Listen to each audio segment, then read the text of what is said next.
Hello and welcome to episode 18 of Strictly Healthy.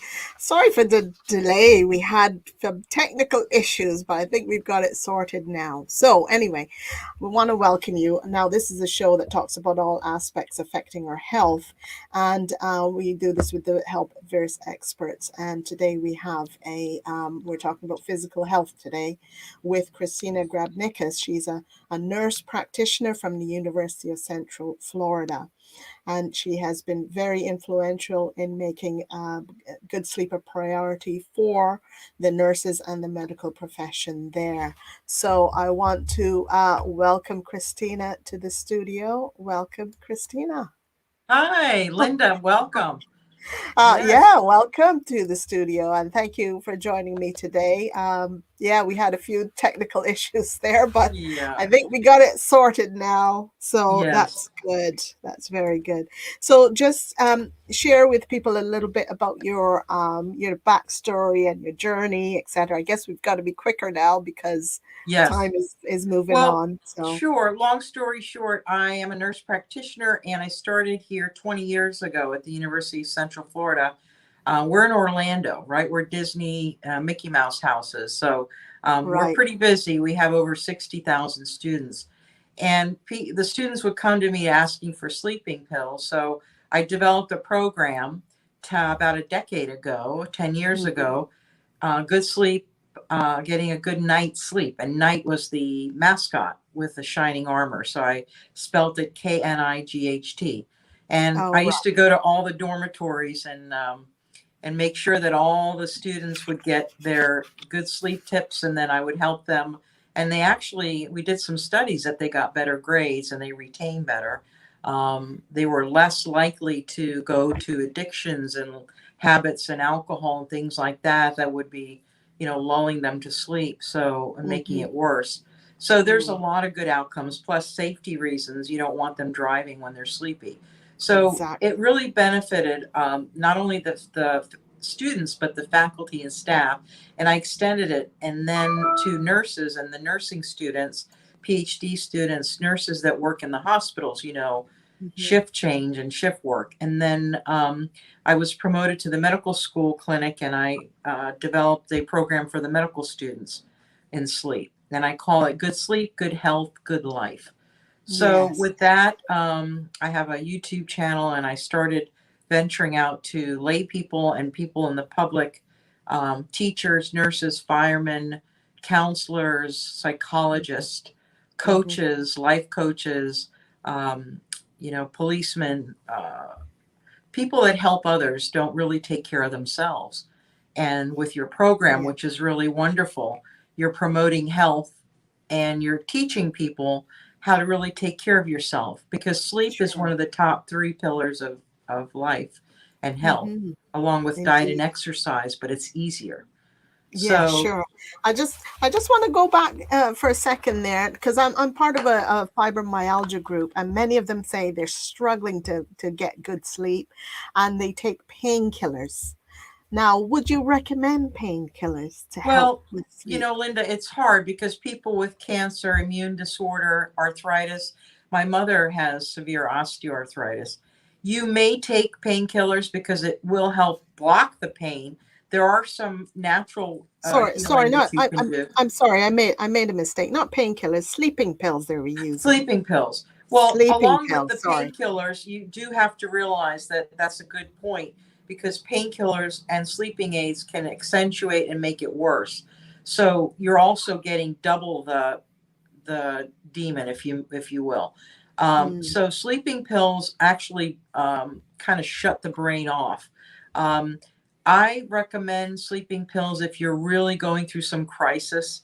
Let's say you're having to go to a funeral the next day of a family member, or you've just been through. Some people have some health issues that are pretty significant, or they're going through some mental crisis and mm, then it is appropriate. But to go on sleeping pills daily, that mhm. is something that I'm trying to avoid only because it does affect your mind Yeah. and your brain in the long term with So Alzheimer's. it's You it's know, not something you recommend for long term, just as a correct. Just a chronic short-term usage. thing. Correct, because so many people that have shift changes, like pilots and stewardesses, and there's so many people out there that work night shift and red eyes and everything, that you have to learn the sleep hygiene tips, because that's going to get you through all of those things instead of depending on a pill. Right. Okay. All right. So, now, just one other question before we get into your tips. How did you manage to influence the staff and the people there to get the sleep pods? That was of Oh, interest to right. me. So, but the sleep pods were interesting. I started researching sleep about 2009, and I ran into a person that was developing them for Google and for JFK, the airports and huge corporations that were using sleep pods for their employees, Mm, and very few universities had it. So I thought the medical school would be a perfect place. So we had it, two of them from the Metro Nap Pods, and they're based in New York, and I believe he's got a base at the UK. And there's also, they're pretty much all over the world, and they're put in a place, and you have 20-minute time naps. We did a mhm, research study a couple of years ago that showed that indeed their grades did improve with medical students. So mhm. um, naps do work, but it has to be at a certain time. It can't be And and too why lengthy. do naps work as opposed to say taking an hour or 2 hours during the day or whatever? Why is So 20 it minutes ideal? So the 20 minutes shows, because you can't, there are certain cycles before getting into medical terminology in the brain and how it works. There's 5 stages of sleep, and each stage is 90 minutes. So you have to have that good balance. So if you don't get the correct amount of sleep, which is REM and non-REM, it's going to mess up your cycle. So you don't want to go past 20 minutes, because that's going to put you in a negative state, and you're not going to get the quality. People often tell me I'm sleeping, and I go to bed, I get 8, 9 hours, but I wake up groggy. Well, that's Mm, why you're not getting the good quality sleep, the REM and mhm. the non-REM. And those are Okay. all complicated patterns in the brain that we can spend another show talking about it, because it's very complex. Sure, sure. Well, it may be that I have to have you on again, Yeah, but sure. let's just go into it a little bit now about your tips, your Yeah. on how we can go about getting good sleep hygiene. What I want people to realize is the most important thing is prioritize your sleep. If you get anything from this interview, I want you to remember to prioritize it. You make sleep important. It's as important as diet and exercise, but it's easier. And it's so important because it affects your mind, your health, your longevity, your skin, um, Your your health, of course. memory, your relationships. It has so much, and now it's even linked to sleep deprivation, is linked to Alzheimer's. Yeah. It is linked to cancer. That's scary. It's Wow. linked Yeah. to obesity. People Hmm. eat carbs when they're not sleeping at night, and insomniacs. Um, it's linked to high blood pressure. It's linked to heart disease. It's linked to so many different um, patterns in the brain to stimulate anxiety or depression. So Sure. there's so much negatives from sleep deprivation. To remember to put sleep as a priority, I want you to do that. That's number one. Number Number two is one. establish a go to sleep pattern. So that means waking up at the same time every day as much as you can, going to bed at the same time every night as much as you can, to close by. And Mm, try that for 2 weeks. I want you to do that. That will establish a circadian rhythm with your mind and your body. Another tip would be shut everything down an hour before. Ideally, you want to go to bed before midnight. So, ideally, you're getting the good quality sleep before midnight. So, let's say you go to bed at 10, start unwinding about 9, and shut the TV off, shut your tablet, your phone. Those are all stimuli, and you have to shut them off. And what mm. I mean by shutting off is literally shutting the thing off, because you don't want blue light into your mind. Blue light What do you actually, think? what do you think about wearing blue light blocking glasses? You Do you can think do that, but what it's more important to shut everything off because your mind has to prepare for sleep. sure. So, and that also means relaxation tips, which would be meditation, listening to beautiful music, relaxation. There are calm apps, there are apps for sleep. You can do white noise, you can do fans, you can have, make, maybe some rain falling, or some people love crickets or beautiful waves crashing. And lighting is important. You do not want light in your bedroom. Your bedroom's your sanctuary. You want to keep Yeah. it cool and dark. That's Mhm. another thing. The pineal gland will sense a nightlight, and that will disturb the good sleep.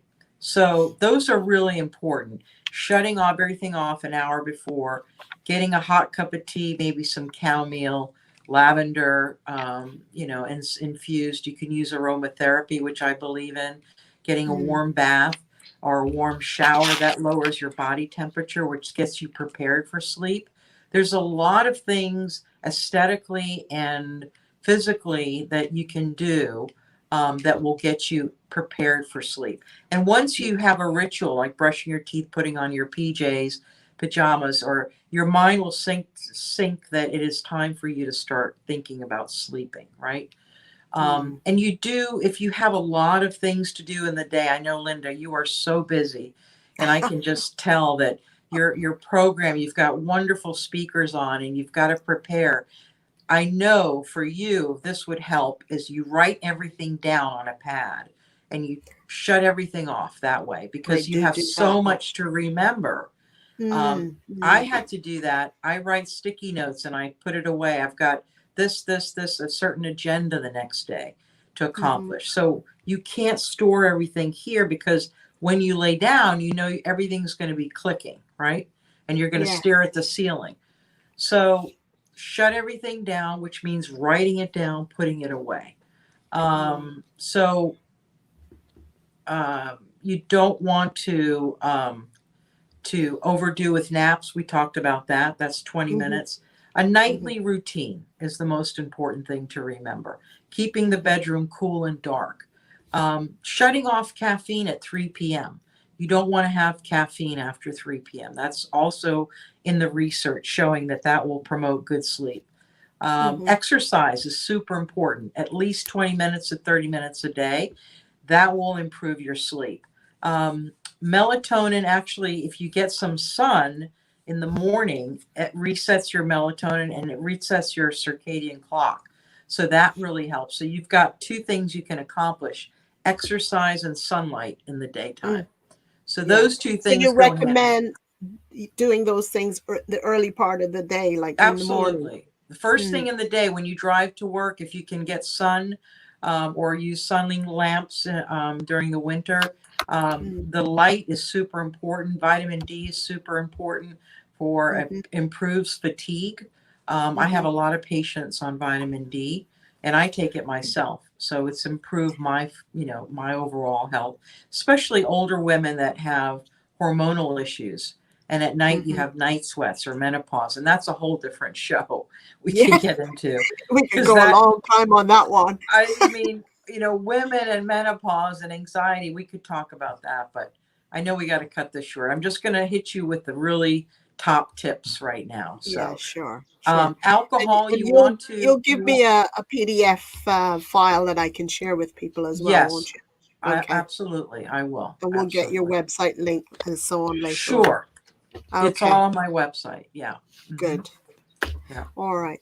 Sorry, I interrupted you. Carry on No, it's with okay. your I was gonna touch on alcohol, where people think that, having a glass of sherry or wine to unwind at night, it's okay, but make sure you don't do it too close to bedtime, because what happens is it disturbs that rhythm again, and it robs you of that good quality stage where you have to get the 90 minutes of good, the non-REM and the REM sleep. REM sure. sleep, we actually dream in color. I didn't know if you knew that. I And that's didn't where, know. yeah. And we also, REM is very important for memory consolidation. So if you're learning a new language, if you're going to be teaching, if you're going to be retaining things for an exam, or even if you're trying to, remember things at work. If you're learning new tasks, it's super important to get the REM sleep, and that's like an hour or two before you wake up. So you never want to wake somebody up before they're, to disturb them, because that will actually, kind of blank their brain out. You don't want to do that. So it's important. Right.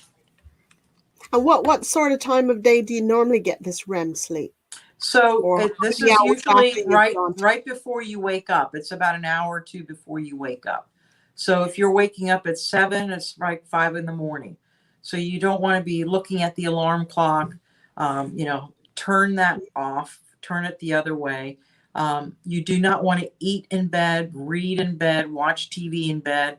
Bed is sleep, signifies sleep.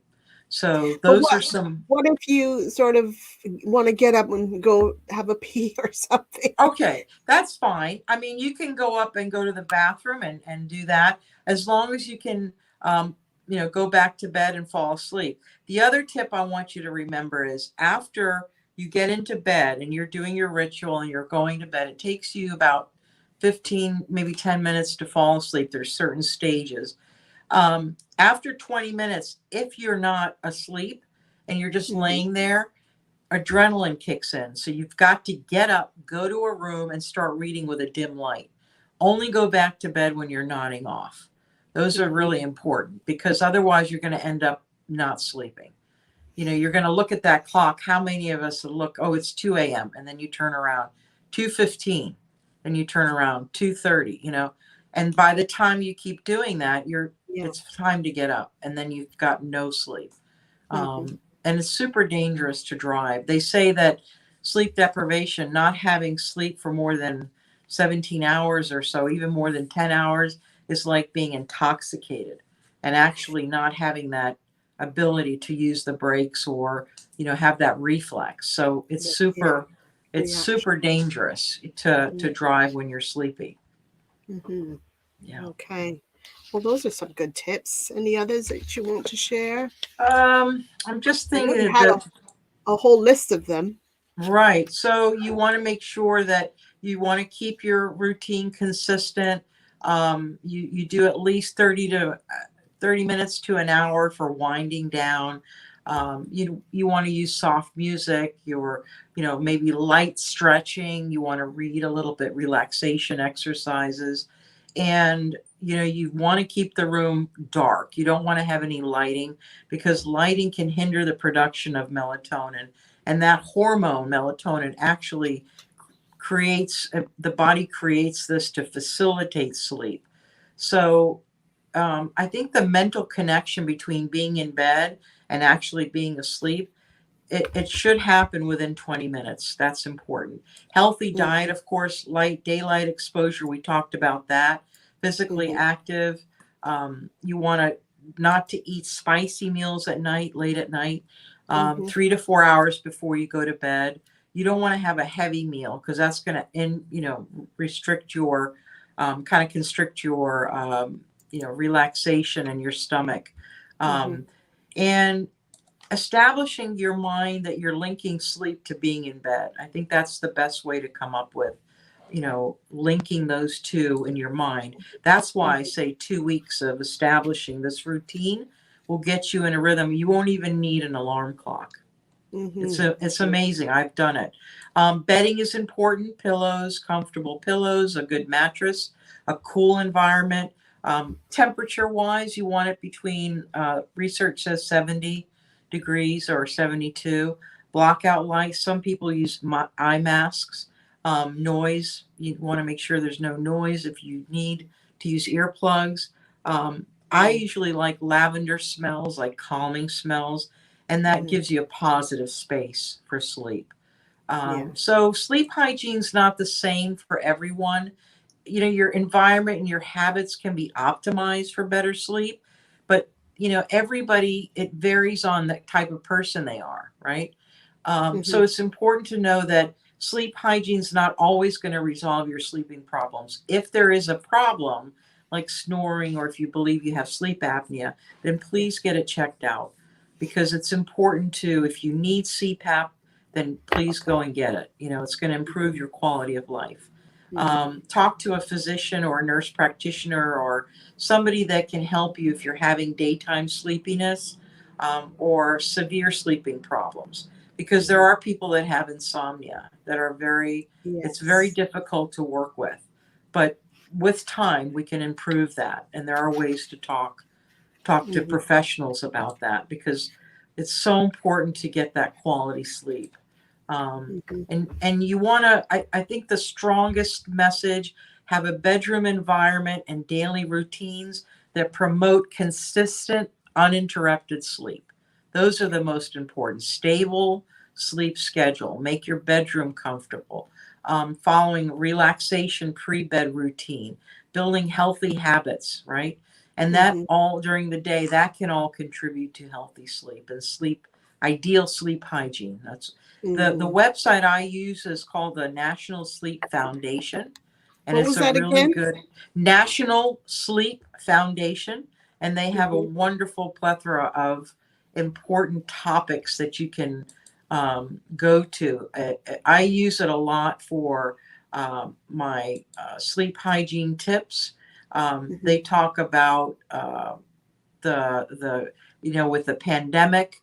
They talk about how people have gotten so anxious that their sleep has gotten disturbed. So Mm-hmm. in my website, you'll see a whole article I wrote about the pandemic and sleep. That's a whole Mm-hmm. different issue, because people are Sure. now working from their bedrooms. Yeah. That can't be good, can it? Excuse me. So, No. well, obviously you Well, it recommend can. working, having a Yeah, it separate can room. if you separate the bedroom and your office. It's super important to separate those two. Mm, You can still do it, but you don't want to have your laptop in bed and working that way. You want mhm, to have a separate boundary. So bed is sleep. mm. Yeah, yeah. Well, I found just applying that, turning off the technology, because I'll do that now. Actually, I do it 2 hours before I go to Good. bed. So That's I fabulous. shut it off, and then what I do then is an hour before, then I'll make my notes. I'll write down all the things I have to do the next day. So all that stuff is not in my head. It just gets it off my head onto a piece of paper, so I Perfect. can drain my brain, so to speak, Yes. and not think about all the things I have to do the next day. So that That's helps a impressive. lot. That's Mm, impressive, Linda. I'm very yeah. impressed. So just And doing that alone has helped me. awesome. You see, Mm, these are things that people don't realize that we can do, which will, I'm telling you, I've done them, and my sleep quality is so good now. I have mm, tweaked it to the point where I have to, my body starts shutting down, if you will. I'm like a mm. 9 to 5 person. My work is 9 to 5. I wake up early. I already start winding down by 8, 9, so it's like 9 to 5. I get up at 5, 6. So my body has now gotten that rhythm. And Yes. I've noticed if I go somewhere else or if I'm in a hotel and I'm traveling or things like that, Yeah. I still do the same pattern, even if I'm in California, which is 3 hours difference, time difference. Right. But Does that affect you though, the time difference? it can, like if you're flying overseas, it can. Mm-hmm. Obviously, now with COVID and the pandemic, we weren't allowed to. But as people go back to traveling, um, sleep, you do get sleep deprivation that way. But of course, catching up is okay. I mean, you're going to have to just, when your body is tired, that's when you sleep. You don't want Mm. to fight because your body will win. I mean, there's So nothing worse. how do you deal with it then if you do have sleep, not Jet sleep lag. deprivation, but you've got jet lag, you've gone to a different time zone? How do Right. you get back into the rhythm quickly or sort that out? What's recommended is to actually try to go to your sleep pattern like you are normally doing it, and eventually tuck back an hour or two to the time frame. So in other words, you'd be going to bed a little bit earlier, right, than you're normally going to bed, and then getting up later. So you have to kind of tweak it. It depends on what part of the world you're at. Sure. Obviously, if you're in Australia, it's a whole day.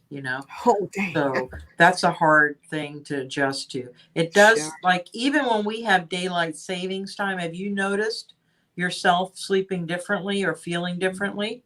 Mm, I know the yeah. UK had theirs last week, right? Yes. And you had yours 2 weeks before, didn't you? Correct. So my tip for that is I should have probably touched base on that for you, but you want to start 3 days ahead and you want to start going to bed an hour earlier. And that's how Ah, you shave that time. That's very important. So you get up, a little bit later, but you shave off that time. So as you get through the week, you have that established. It does take a week or two to get used to it. So just mm-hmm. remember that. And the Mm, first day, they find that not with so much daylight savings, but the other where we have to fall back, there's been a lot of reports of accidents the first day because people are mm, just not used to that time frame. sure. So just be aware of that, and be Mm-hmm. careful driving. Mm-hmm. Driving and accidents when you're sleep deprived, it can cost thousands, or if not billions of dollars in lives, especially Sure. with nurses in the hospital. I know myself, with my mom was in the hospital. They were doing double shifts, and I caught a nurse actually napping, and I was appalled, and I said, "You can't do this." No. So they asked me to talk to the nurses, and it did help them because my heart goes out to those poor people, the heroes that have to be there, and they don't have Mm-hmm. enough help, but they have to work, taking care of our loved ones, and so that was my mission, that was my goal, is to help nurses and teachers and firemen, policemen, people like counselors that help others, because those are the people that need to take care of themselves. Of Super course, 'cause important. they're looking after everybody else, so they need to Right, be on top form, don't they? right, right. And you Yes. don't want any errors in the hospital, especially Oh, medical errors. That can cost a loved one's life. So indeed. these are very important issues that we Mhm, touched, and I'm hoping that I can reach more people with my message of mm. good sleep, good health, good life. It's So much what more are than your just a luxury. so what are your sort of plans to expand or So promote what you're what doing? I'm doing now is I eventually am going to be teaching virtual courses, but right now I have a YouTube channel that I do lives, just tips and things and discussions about relationships and how relationships and loneliness, especially with this pandemic, can cause sleep deprivation. Those are really important. There's a lot of anxiety and depression linked to sleep deprivation, and the other way around, sleep deprivation linked to anxiety and depression. So that Mhm. whole thing is a whole show on Vicious itself. Yeah. cycle as well. Yeah. And so we Mhm, talk about that. I also would love to, I'm working on a retreat in Sedona, Arizona in mhm, October called Healing for Healers. And I want people that, again, experience that relaxation, meditation, maybe do sound bowls and massage and hiking and, sharing of stories around the fire, and using that backdrop as the beautiful red rock of Sedona, getting mhm, spiritual guidance, and letting one really relax into their mhm. soul, because my website is called Sleep for the Soul. And I Yeah. believe that sleep is so important for the soul. So I'm inviting people that are in the healthcare professions, and also people that just want to be part of that group to learn what it means to be healthier and live a longer life. Mhm, So mhm. that's my next project. And then I'd like to offer virtual courses around the globe to, Yeah. people that need to hear the message. Indeed, yeah. Well, it's certainly something that many people need to hear about. Indeed, especially those, as you say, in the medical profession, because you don't want to see mistakes done there Yes. at all. Yes. Yes. So you'll share with me your PDF on your tips Yes, I will. that I I will can send put it to you. into Alice. Absolutely. Yes. Hmm. And Okay. I have I can give you a nice little outline of all the sleep tips that I've come up with through the years that will Okay. help your viewers, and you can put that up for them. I can. And Yeah. yeah, they can link that. I will do that for you today. Okay. Well, I know you're a busy lady, so I will let you go on because the time has Yeah, gone. this was Uh, fun. Yeah. yeah, this is great. I really appreciate your time spent Thank today. you, Linda. This is a great program. I'm so happy I met you and Yeah, found you through just kind of. I think what you're doing is really. I'm in awe, and I love what you're doing. I think you're bringing really great quality programming to people that, that need these topics, and you've got yes. some amazing interviewers. So I appreciate that, and thank you so much for having me. You're more than welcome. Well, I'm on a mission, especially to help women and menopausal women at that, because I Yes. think we need the help the most because we're carers, we're trying to help others, and Yes. yet we don't even have the fuel enough to help ourselves. Correct. We're lacking so much ourselves. So I think if I I come think it's back, I'll do menopause and sleep. How's that? We'll excellent, touch base excellent. for Yeah, yeah, menopausal women, and we can talk all about hormonal things and ways could help these women get through a and better quality. if you have any tips on fibromyalgia and how to deal Myalgia. with that. Yeah. Okay, So we'll let's do. book that in. We'll get Okay. that going and we'll have you back very, very soon. Okay, Linda. Have a wonderful day and evening. Yeah. Stay You too. safe. All Okay. righty. Bye bye. Bye. Bye. So that was Kristina Grabnickas, and she was sharing some wonderful tips with us, and she will have those available for us on PDF. So if you want that, you can email me on strictlyhealthyuk@gmail.com, and I can get those tips out to you. That's strictlyhealthyuk@gmail.com, and I'll get those out to you. Now, coming up next, what's coming up next? Well, we have some really great guests coming up next time. One of them is Paul Weber is coming again to share some of his tips on tech, as well as we have an excellent guest coming up. Sarah Nystrom will be talking about body language, and I've heard this before, and she is excellent with her tips. So, want you to join me then, and otherwise, see you next time, 4 p.m. GMT, and that is every Thursday. Bye for now.